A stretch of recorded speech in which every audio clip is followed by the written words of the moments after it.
Hi, నా పేరు కీర్తన, ఇది మా స్కూల్. ఇక్కడ నేను ఒక్కదాన్నే చదువుతున్నాను.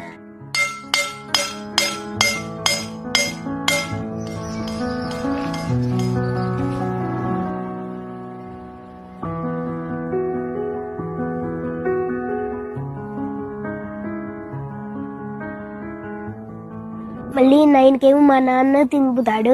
ఆ తర్వాత ఫస్ట్ ఏమో ఇంగ్లీష్ చదువుతా, తర్వాత తెలుగు చదువుతా. మళ్ళీ అన్నం తిని వచ్చిన తర్వాత ఈవీఎస్ చదువు. ఫస్ట్ ఏమో మ్యాథ్స్ చదువుతా, తర్వాత ఈవీఎస్ చదువుతా.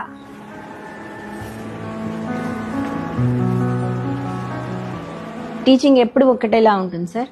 అది 10 మంది ఉన్నా 20 మంది ఉన్నా ఒకళ్ళున్నా ఒకటేలా ఉంటుంది. దానిలో ఎలాంటి చేంజ్ ఉండదు. కాకపోతే బర్డెన్ తగ్గుతుంది సార్.